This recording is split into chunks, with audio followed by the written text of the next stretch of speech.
Okay, well, hello everyone, and welcome to our Sprint 4 review and demo. I'd like to mention that we are recording today's Sprint demo, and we will be posting it on the Dev Exchange YouTube channel, which is visible to the public. If you have any concerns, please let me know after the meeting so I can address them. The link to that YouTube channel is also in the meeting invite that you would have received for this meeting. I'd also like to acknowledge that most of us in Victoria, in the Victoria area, conduct much of our government business and live on the traditional territories of the Lekwungen-speaking people, today known as the Songhees and the Esquimalt First Nations, and also from the traditional territories of the Wasanich peoples. I'd also like to acknowledge that some of us on this call may be joining us from other traditional territories. And with that, I'd like to introduce our team for those who are maybe watching this later on the YouTube channel, or maybe are the first time at this meeting. So present here today from our team are myself, Mars Romer as the Scrum Master. Our product owner is Elizabeth. Our alternate product owner is Katie. The development team consists of Dave Shively, Michael Stevens, Natalie Russell, Taylor Tho, and Katie Sloan is also part of the development team, so she plays a dual role there.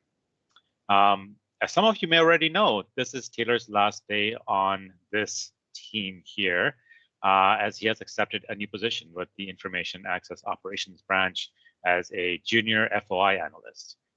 So on behalf of the team, I'd like to say a big thank you to Taylor for all the work he's done on the Developers Handbook. We wish you the best in your new role. Luckily, he's not going very far. Thank you very much. So once again, welcome to our sprint review. If this is the first time you've seen a sprint review, it is an informal meeting between the Scrum team, which is the team that I just mentioned, as well as the key stakeholders and other stakeholders that want to be there as well.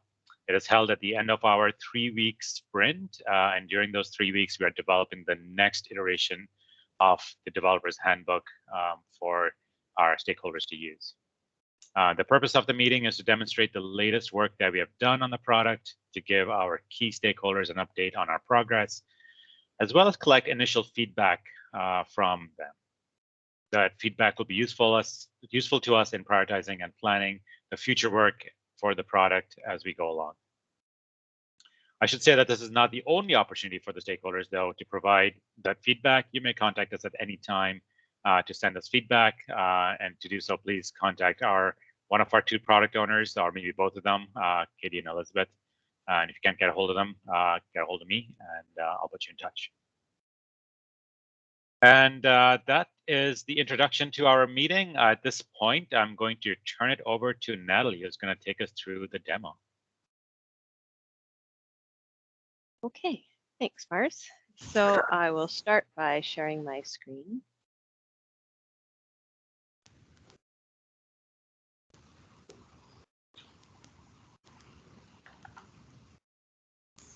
Everybody, I did it. Go. Okay, so everybody can see the Developers Handbook there. Great. Okay, so for this sprint, we are going to be talking about starting the development process under project initiation. So for this sprint, we delved into the components of product initiation, covering the start of the org's development process. Once your org's development request has been approved by the prioritization committee and a GRS archivist has been assigned to support the process, you can begin. So I'm just going to I'm not going to go into detail and read every line here. I'm just going to give an overview of this. And hopefully you will have or have had a chance to read this through on your own, because there are rules to follow, and I'm just going to sort of give an outline of them here. So first, you'll present your proposed development project plan at a kickoff meeting with stakeholders. The project plan is typically conveyed through a project charter, which we'll describe in detail a few pages down in the handbook. If you're developing a new schedule, you'll also need a title for the orgs, along with a correlating 4-letter acronym. And there are rules for that, which we've outlined here under part 3. And then with your title in hand, you will contact your GRS archivist, who will then register the orgs and provide you with a schedule number. And then as well, if you're just doing an amendment, it's an amendment to an existing orgs, then you'll also get an amendment number. So Katie will now talk more about what happens in the kickoff meeting. Yeah, thanks, Natalie. So as Natalie mentioned, when we start a orgs project, a kickoff meeting is a meeting with all players involved in the orgs development process, and it kind of kicks off that whole project. It lays the groundwork for a successful project, and it allows for all parties to come together and discuss the project in person, usually for the first time. Usually for the first time, where all the players are together in one room. It will allow you to discuss the project charter or any other project initiation agreement, which defines things like the roles and responsibilities of each player in the project, as well as help you, and will enable you to develop a plan going forward, such as establishing some milestones, when and how the developer will report their progress to the stakeholders, and so on. So you can see there all the different people involved, but I will just caveat and say that the kickoff meeting will largely depend on the size and scope of the orgs development or amendment project. A small amendment project will have fewer things to discuss and work out than, say, a branch-wide orgs that's being built from the ground up. As a result, the developer will probably need to use their discretion in determining what information should be discussed at these meetings and who should be involved in the kickoff meeting. But we did want to give the developer some tools if they did want to do the kickoff meeting. So we have included a sample agenda. If you want to just scroll down, Natalie. Oh, no. No worries. Okay. The joys of technology. Well, I'll just kind of finish up here. Yeah. So yeah, we've included a sample agenda, and there's also a presentation that the developers can use for the kickoff meeting. And we'll just note that these are basic templates that the developer can use as a launch pad. They're free to edit these two things to make it more relevant or more applicable to their own project. So simply they're there if the developer wants them or just needs something to get them started. It'll be up to the developer and their working styles, but we just wanted to give the developer some tools to assist them so that they can put their best foot forward on the project. So now Natalie will kind of just do a quick breeze by the agenda and the presentation. Okay, great. So so here is basically, a general agenda that you might want to use. As Katie said, the length of the meeting, the complexity of the meeting will depend on the complexity of the project. But typically a kickoff meeting can last anywhere from 45 to 90 minutes.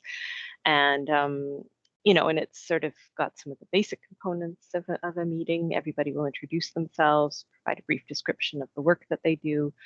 And then the project developer really, runs the meeting. They introduce the project, the orgs. They might explain in general what an orgs is. That's where the PowerPoint presentation could come in handy. And then just a general overview of records management and how classifications are determined. So some of this might be of interest to your team. Again, it's sort of to the developer's discretion, assessing the level of interest in the room or the need to explain these things. Maybe people already understand to some degree because they've been using an orgs for a while. And then we go back again to the project charter, which I will talk about next. And then there's time for questions, discussion, and then hopefully at that time, you get the project charter endorsed. and then you're ready to start. So the project charter, this section actually goes on for quite a number of pages. So again, I'm just going to give an overview of the contents. But when you are preparing your own project charter, I would encourage you to read this in detail because these components are essential to ensuring you get the support and resources that you need for developing your project, your orgs. So to begin, you want to, in your project charter, you want to explain the purpose and objective of the project. And then you also want to provide background on the project in general. So the stakeholders understand what records are going to be managed here and why. Like, you know, here you might talk about the IMA and the responsibilities of the ministry under the IMA. You're going to talk about the major deliverable for the project. That is, you know, either an amendment or a new works altogether. And it's also very important at the beginning to define the scope of your project and to identify potential candidates for scope creep. So that these are things that are out of scope that could derail the project, which will cause delays and exhaust resources. And sort of along those same lines is risk identification, identifying the common risks to the success of the project and the factors that will also contribute to a successful outcome, i.e. an approved schedule delivered on time and on budget. As well, you want to talk about the project dependencies. These are things that are required for the project to succeed. And then on from that, roles and responsibilities. Now, this is quite lengthy because it outlines the roles and responsibilities of each participant in your stakeholders meeting. Each of these people will have some sort of task to perform, and it's important to lay that out at the outset so people are prepared for the work to come. And then finally, as I said, and then, oh yes, and you're also going to want to talk about the projected cost of the project. And also finally obtain those endorsements. Sometimes you can't get them on the day that you present, in which case you might just send them away with an electronic copy or paper copy, whatever they prefer, to review them themselves and then return them to you. The key there, I think, is to make sure that when they take them away, you give them some sort of due date or deadline to return them to you so that you can get the project on the road. So we are going to provide some examples of project charters. They're not developed yet, but it's likely that your own program area has its own template that you can work with. So you can add to the charter as needed, but ensure, as I said, that these components are present so to ensure the success of the project and that you have support all the way through. So this concludes all of the new content for this sprint. And just to recap our sort of whole development handbook project so far, we've covered the very early stages of the ORC's development process, such as familiarizing yourself with the GRS learning site to learn more about records management in general, and digital record keeping and email organization. We've also covered the process for requesting a new ORCS or an amendment to an existing ORCS, which included completing a formal request and submitting it to your GRO. And we also guided you through the steps to assess the readiness of the program area with your GRO, including completing the request checklist, which is enclosed in the handbook. So I guess what we're wondering now, what we're all anxious to know from you is, has anyone had the opportunity to apply any of these initial steps in their own program area?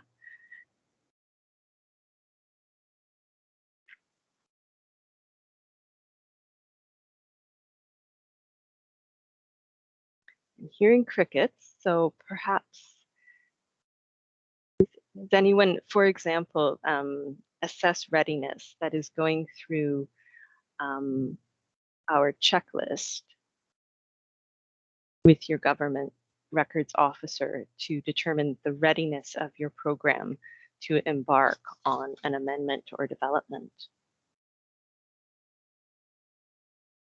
This is a really good opportunity to really understand sort of the scope of an org's development project, because this part alone can actually really be quite time consuming and could take months for you to discover, because you might be looking at offsite records and other things like that. So anybody?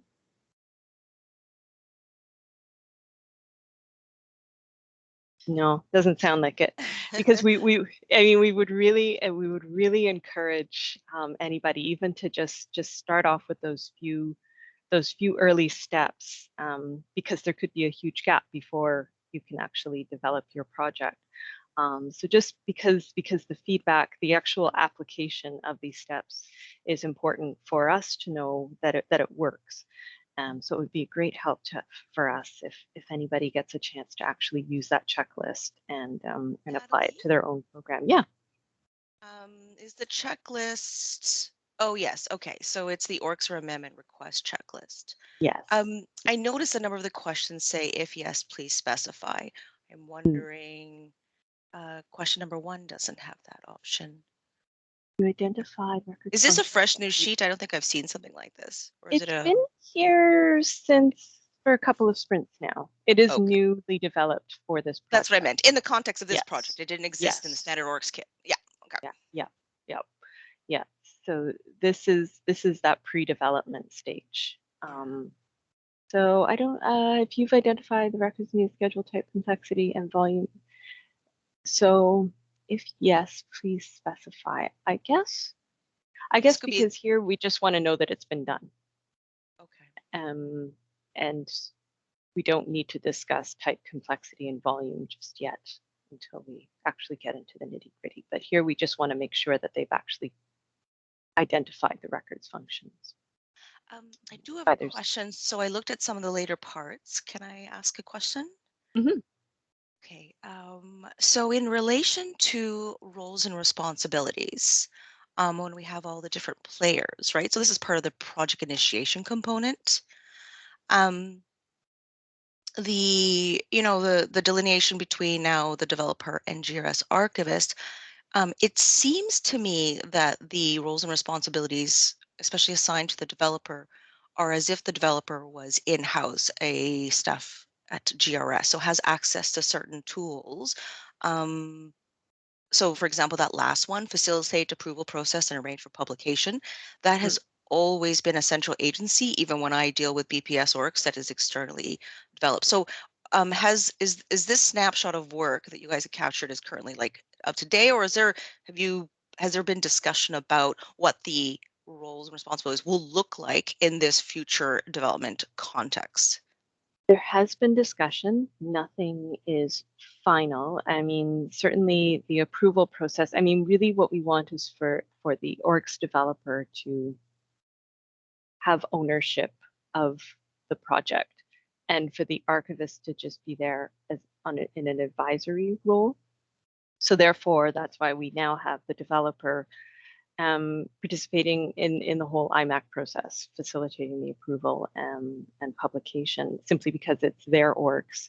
They're the ones who can speak about the decisions that they made, why they made them. I mean, they're best equipped, we would hope. I think our objective is, by this point, by the end, they're the ones who are best equipped to respond to questions, concerns from IMAC, from the public.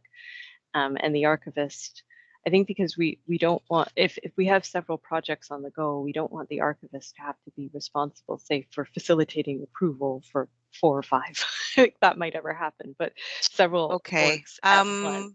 Okay, we'll wait till you get to the approval part then, because it's not clean cut like that. Absolutely, like in my BPS clients, they will facilitate approval within their organization, attaining executive sign off as well as the corporate records officer. But when it comes to approval process, sort of like the RE director, as well as getting it on the IMAC agenda, there's a division of labor which would then merge when it was centralized.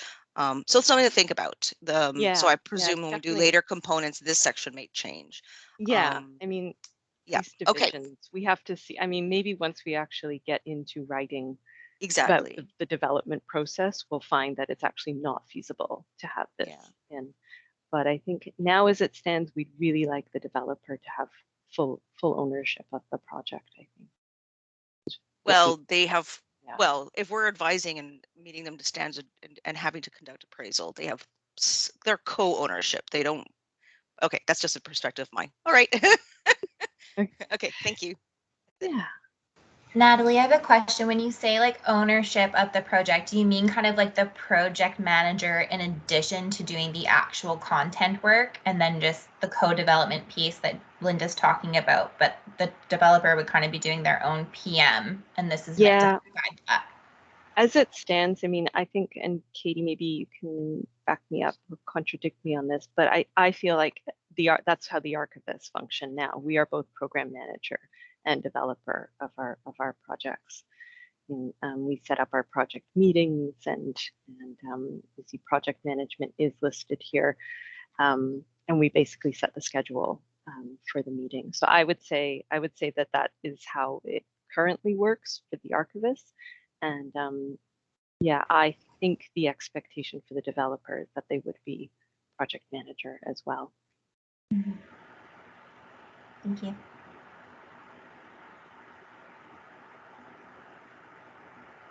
Any other questions? I've finished the presentation portion, so yeah, if anybody has anything else they'd like to weigh in on.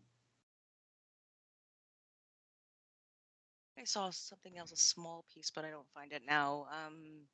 I think this is gonna, like, you'll make this available to potentially just do some minor little notes in it. I saw somewhere where it said sign off by RE representative, and I wasn't sure if RE was previously defined or whether it should just be more appropriate to say GRS archivist because that's one of the key players, something like that. Or are we talking about the RE director? Anyway, it was just I saw it in there when you were flipping through, and I just, that would probably need to be spelled out. Yeah, so that was a decision of mine, and so what we're trying to do is make it so that we don't constantly have to update this handbook over time. So that would be something that the director position, I guess, over time would determine who within the team, ultimately be the director being responsible, but it could be delegated. And so just to not have to constantly update the handbook, it's the RE representative. Okay.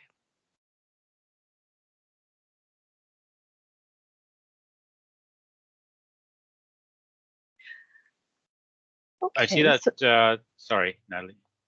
Yeah, I was just gonna close off with sort of just introduce what we're going to talk about in our next sprint. So maybe we can get the wheels turning there. And that is that we'll be developing a process to help you with the research and analysis part of the development process. Again, this can be an idiosyncratic phase that will develop in many directions and can really take the longest. So to help us write this section, we'd like to know either now or if you can send us feedback, what you think of when you think of research and analysis in the records management context. What do you think? What sort of things do you think you would have to sort of think about and research and look at when you're considering your records collection for your program area?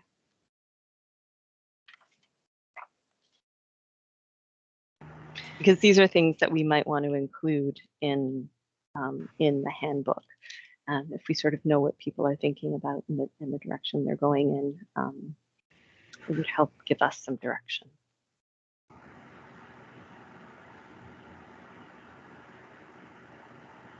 Well, Linda, I think you would be able to speak to this much better than I could. But I kind of think about, what our government records officers do when they get these types of requests just in an email form, so it's not completely fleshed out yet.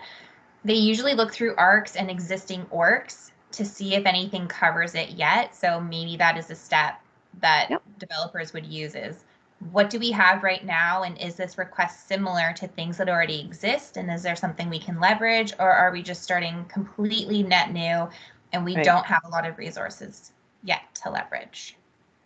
That is good. That's where we often start with recommending to where are you applying ORCs and what basically is outstanding.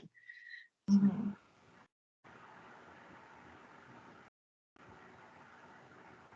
Any other ministry records officers on the line? maybe would take a different or another approach, or after you've done that? How, like, do we mention in these roles and responsibilities, make that distinction between the GRO and MRO, or are we assuming that potentially like the project lead or sponsor could potentially be the MRO? yes, we do make mention of that, that actually, yeah, I did say that in my roles and responsibilities list. Yeah, because it says the GRO would know ministry policies and procedures. Yeah, so some less of an issue case. Some roles may overlap, and you know, the ministry records officer may also be the developer and the client lead, depending. Yeah. Like the first bullet on number 6 for GROs, like I would even remove that word ministry records policies and standards, but government records policies and standards. Because sort of like there's like, you know, this government standard, and then when it goes down to the minuscule, the ministry. I don't know what our future projection is going to be, because GRO, MRO, this is sort of new to me in terms of this new environment. So they may know less and less about ministry level, but more of government wide. Something to consider anyway. I think just the wording of ministry records officer, like not every ministry will have that. Yes, so correct. If we use that wording, we might want to qualify it with ministry records officer or similar role, just so that we're not being prescriptive with the title of what this person could be within the ministry, because it could look different. We are aware of that, and I don't think we've been prescriptive in that way. Because we are aware of that issue. I mean, down here, I just mentioned that you might be or have there it is. a ministry records officer. Oh, never mind. So I got it. It just says you may have. Yeah, it's not for certain. So we're never. We're very aware of that issue. Believe me. Yeah, and I don't think at any point do we just assume that you have an MRO who's going to be doing this work, for sure. So the research and analysis question you had, are you basically asking what type of resources to pull from? I guess, or just, I don't know. I guess we're just asking it very broadly. There's a lot. A lot can happen in a few basic steps. You know, I mean, we would say you're going to look at your offsite records. That could open a whole can of worms. You don't know. I wouldn't even, like, I don't even look at ARCs or special schedules. Research analysis for me always starts to look at the context. So it's more like looking at the program, what functions it serves, and their mandates. Once you know that, then you can determine if they're administrative or operational records, that sort of distinction. Yeah. Okay. Does Ari have, like, Linda, do you have any type of documentation, like consistent documentation that ARC's developers follow right now that could be used for this piece as like a jump off point? Yeah, that might be a question for Natalie and Katie. There might be a checklist of resources, but in a sense, we don't, because that is actually what our education is on research. So that's the thing. We are information professionals. If you have a graduate degree, you better know how to do research. Yeah. I mean, that's what I mean by, you know, it can be idiosyncratic, so it's difficult to give clear direction here. We want to make sure that we hit on all the finer points, like you say, Linda, researching the documentation to identify the functions, reading the mandates that apply, and just getting the full context of the records in the program area. Context is key, so we'll certainly highlight that. Yeah, and to answer your question, Brittany, we do have a few very high level, like kind of templates, or not even templates, but just like notes from other developers over the years of what they have found helpful over the years, of like what to look for, what kind of questions you may want to ask, both of the program area or the SMEs, or just questions to ask yourself as a developer. But yeah, a lot of it comes down to, as Linda said, to just the archivists' kind of background and their training. A lot of it, we get this kind of information through, I know I got it through my school, through my master's degree. So it will be a little bit tough to kind of parse that out, because it's kind of a way of thinking, but we'll definitely try our best to find a happy medium there. And it's my hope that the records people in the various branches and ministries will already have, to some degree, like records management brain, because even before going into school, I feel like I did have some intuition about how to organize records in a sensible way. So we'll give some direction, and hopefully the people doing this work already sort of have an inclination for it. We'll be able to manage, I think. Yeah. So it's definitely part of the fun part of the job. It is. It's like the most interesting part. It's the story of your program area, so it's quite interesting. Yeah, I think the important piece that was touched on is, what have past developers learned? So everyone's going to come in with different experiences and education, but how are we leveraging lessons learned from previous orgs developments and little tips and tricks of just navigating in our specific environment in BC government, having that documented to just kind of give it as a parting gift to outside orgs developers, just to give them some context for moving forward. Yeah, and one of the other things, the reason that this question is being asked is, as Katie said, we do have some tools, and here's the resources, ARIS reports, the ministry service plan, like those types of things, org structure over time. But we're also asking, because ministries are changing and transforming, and there's other similar areas that do kind of similar work. So if you're going to be writing a new case management system. So if you have a department that's really strong into the digital world, like what are some of the things that they looked at when they were developing kind of their system? So what we're trying to do is make sure that we're not forgetting something or leaving something out that could be an actual really good resource or tool that we could add to this handbook.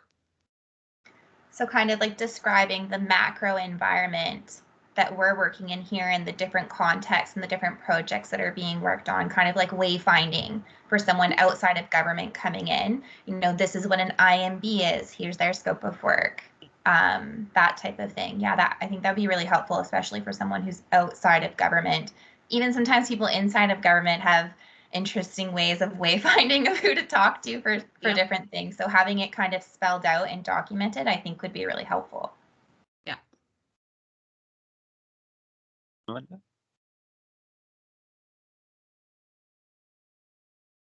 Yes, thank you. I'm just looking over the checklist, and I think that unless I'm wrong, please let me know, just with regards to the research and analyst, wouldn't some of the questions in this checklist also answer some of the items that would be listed on the research and analysis?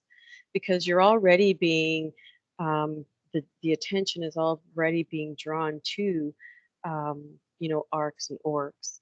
So I'm not sure, is there something that couldn't be leveraged from the checklist to assist with the research and analysis? Yes. I mean, I think yes, for sure. Yeah. So that's a good idea. Yes, we can go back to this and see how we can build on some of these questions from the sort of initial records overview that you would have done, and build that in. Yeah, that's because I think that helps to, stop recreating a wheel, but to build on what's there, and that may also help the clients, to better understand, what they need to be doing and providing. So that I'm just thinking of that for myself, going, if I had to do this, then what would be helpful to me? So it's true. Yeah, no, I think that makes sense.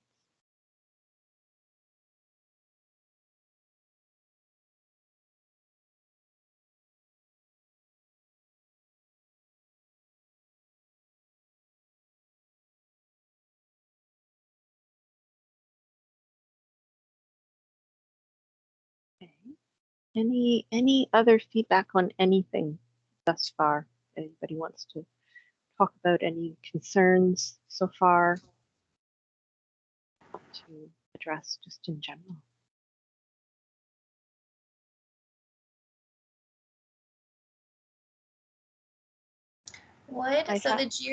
The The GRO is noted as a stakeholder, and I'm not sure because I haven't looked through this whole guide, but is the intention of having the GRO as a stakeholder to help the developer kind of navigate GRS and CERMO itself? So, hey, we have a policy shop, we have this team, like, so that they have an understanding, like when you're talking to an archivist, here's where they are. When you're talking to me, here's where I am, here's the scope of work I'm doing. Like, would that be important for the orcs developer to know? Yes. I think the way that we're envisioning it now is sort of the GRO guides you through sort of this very beginning part, the assessing readiness part, and then somewhere in the project initiation, it sort of gets handed off to the archivist, so that the archivist will become your main point of contact as you're doing your research and analysis, writing your classifications. They're going to be doing your reviews. They're going to be advising and doing the appraisal later on. So really the GRO, and then the GRO is going to be helping you access your records that you might, your offsite records, or helping you to explore your ERIS and your EDRMS reports and to better understand those things. And I guess maybe Sarah Blake, maybe you can add to that the other ways that the GRO is the stakeholder in this project. Absolutely. Whether it's the GRO or the analyst team members, usually we build quite a relationship with a lot of our teams and our portfolios. So some of these things that they have on the back burner are things that we'll know about, and there's been conversation and hints about taking it to the next level. So we're kind of hoping that we can bridge that gap between the archivists and the IS team by having those relationships kind of carry over, so it's not just a handoff of like, all right, we're done, archivists can take over.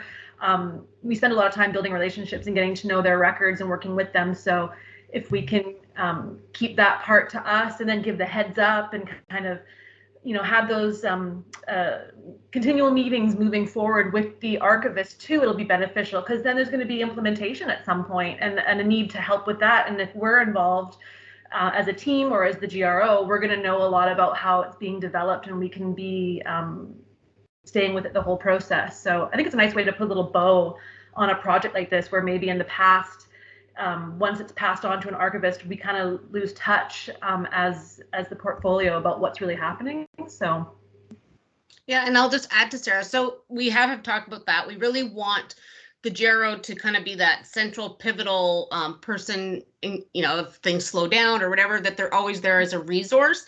They would be the GRO would be like the only point of contact probably in the beginning. And once an archivist is assigned, as Natalie said, they'd probably have more contact with that position for a while.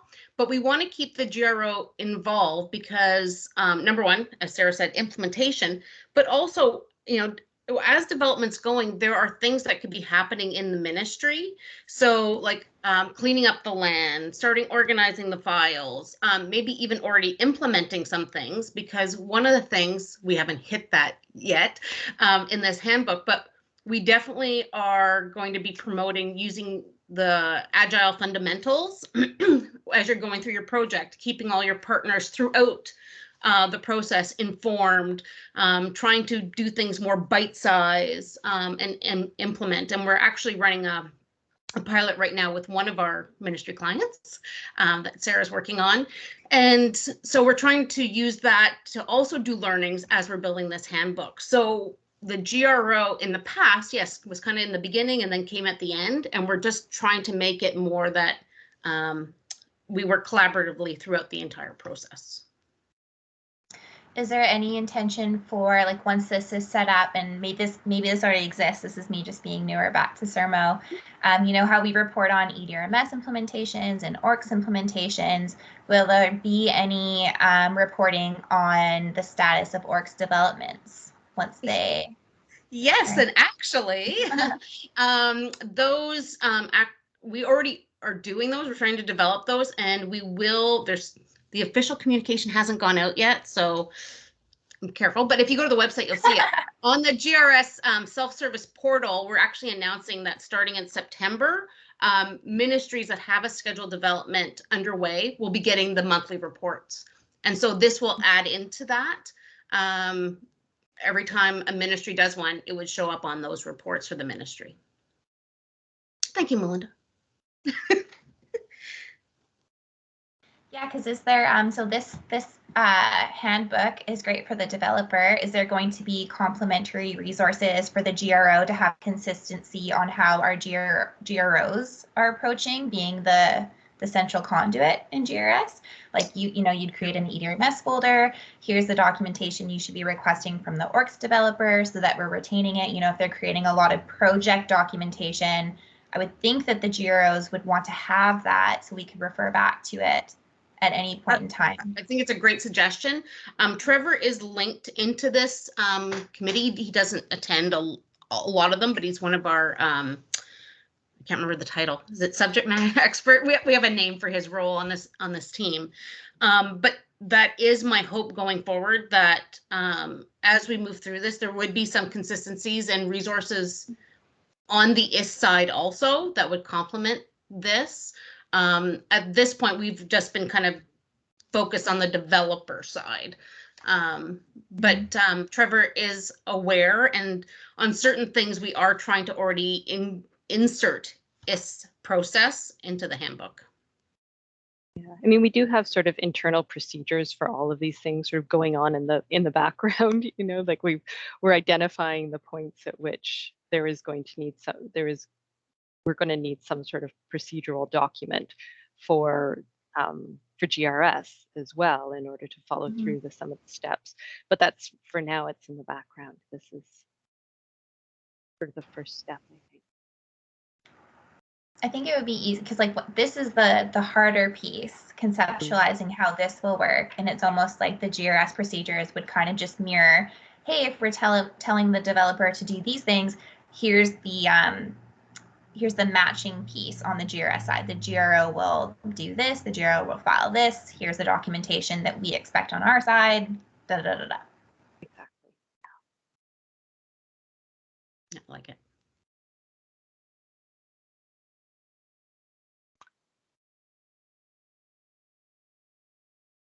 Okay, well, I guess, do you have any other questions or comments?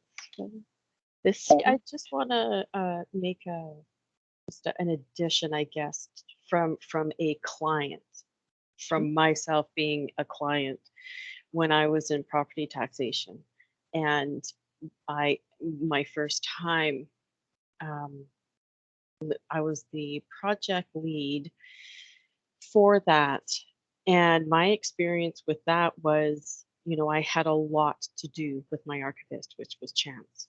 And she was awesome, great to work with. And I think we were her first one when she was hired. So that was great because we were both learning. But I mean, her incredible knowledge really helped me to be confident that I could do, even though I was limited in my experience, I could still do what was necessary, because that archivist was very knowledgeable and she was confident in all the processes, and I think that really, I just really want to highlight that, because the archivist is the person that is the go-to person for that project management, and even any of the staff that is involved with this.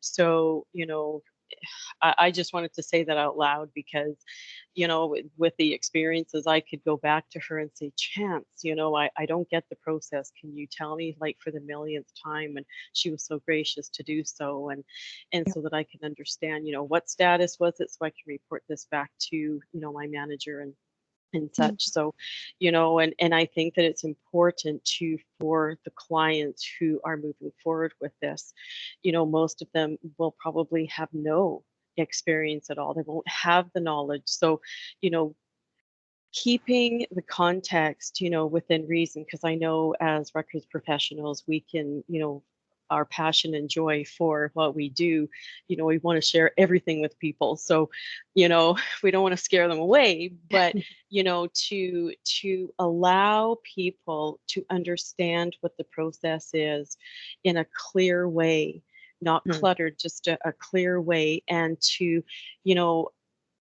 highlight what their responsibilities are. So I knew clearly that I was the liaison between my branch and Chance.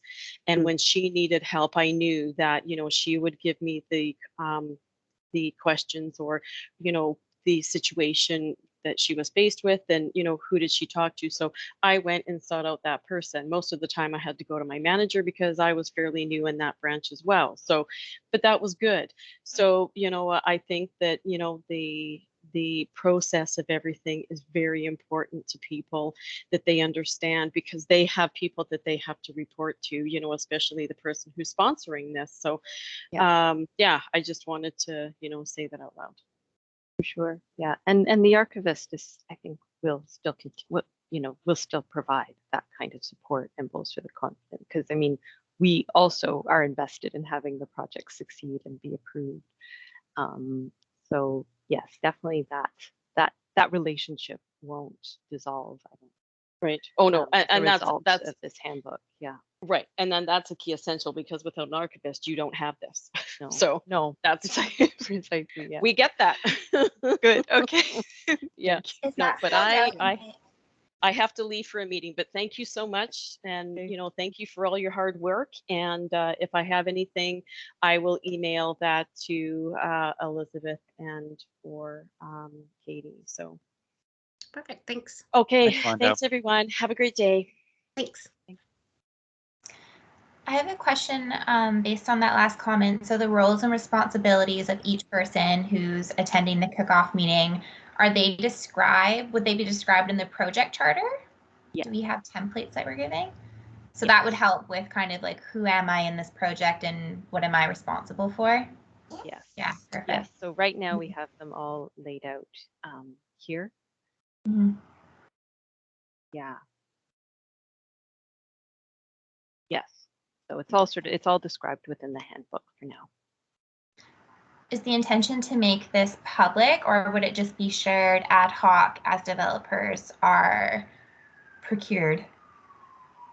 It is going to be available. We'll probably keep it on our learning site at this point in time for people to use. But when they go forward, we'll link them to it, because, you know, we have a lot of stuff on our website that's there that not everybody actually knows is there. So it'll be there for them to review if they want, to see what's even involved in a project, because some of them might want to see what's involved first before even submitting a project. So, you know, we're being very transparent and open. It's not a secret on how to develop a schedule.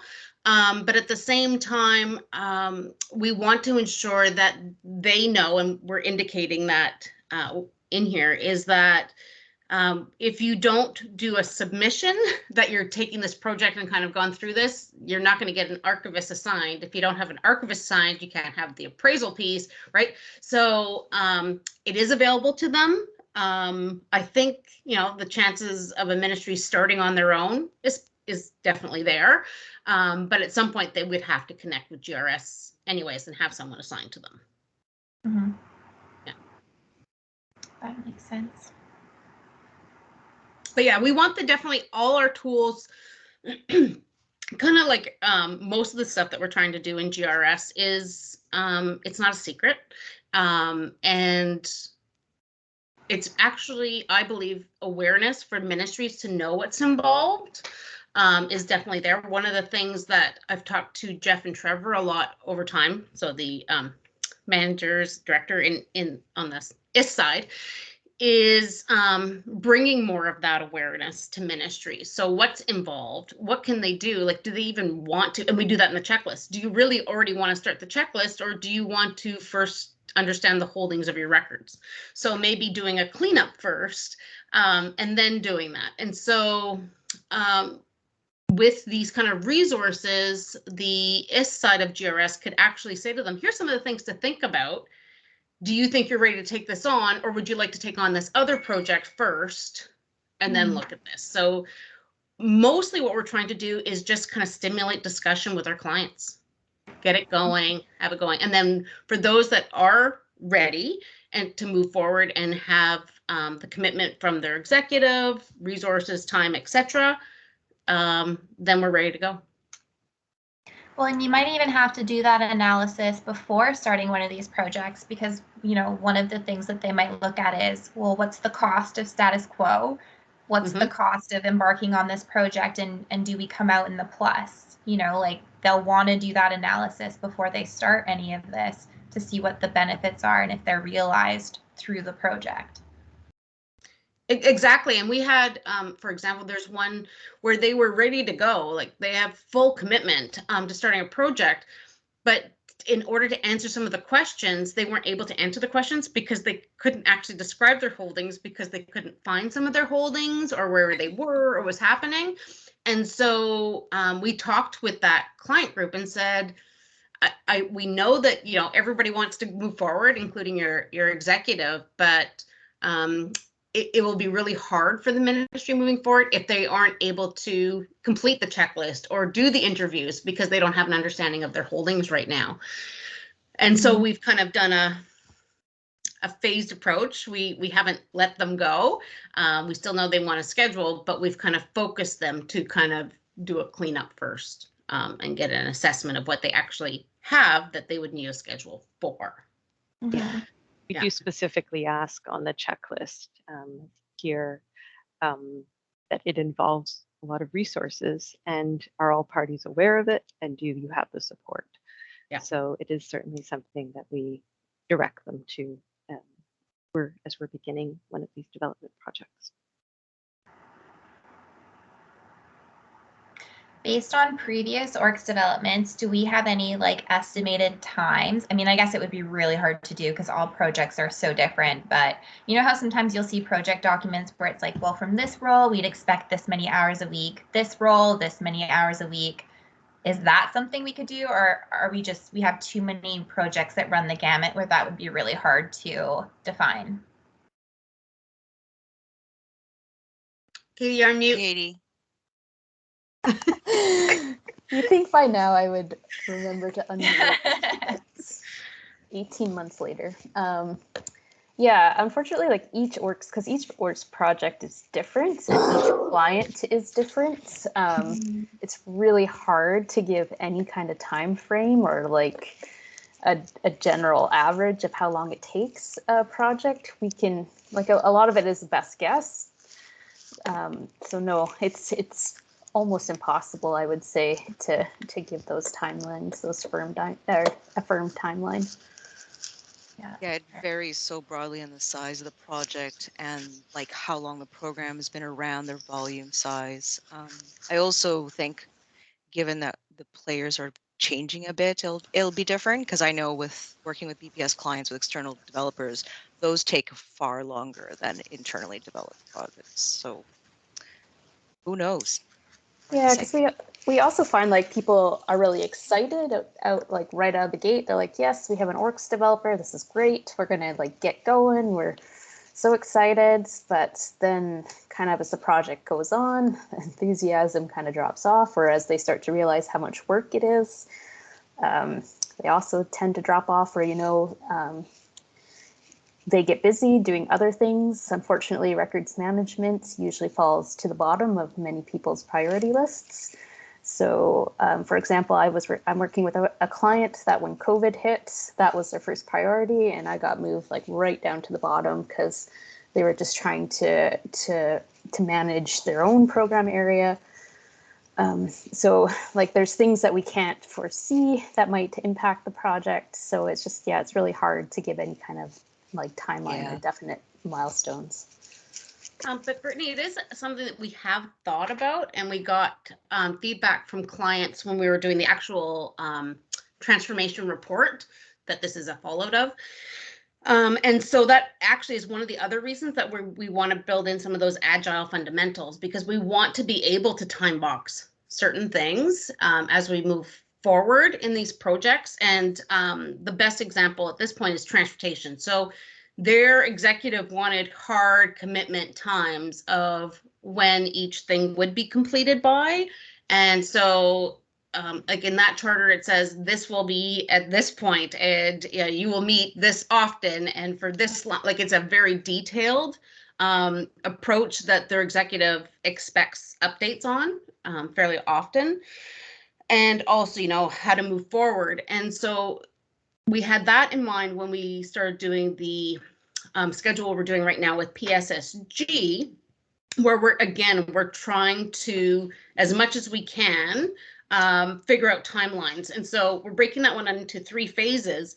And based on the time we're spending on phase 1, we'll be able to plan the next phases. So ministries are asking for that. They want to know, how much time do you think, how many hours, the costs. And the reason for that is that we are looking at, you know, other avenues. So this handbook is not just for internal ministry staff that exist today. Ministries may want to bring in additional employees, or they may want to hire a contractor. And so we're trying to be flexible enough with this handbook that they can do that. Ministry can hire someone, but they also, as much as we can, assist them in determining the costs that they would need to do a schedule. So there will be estimates.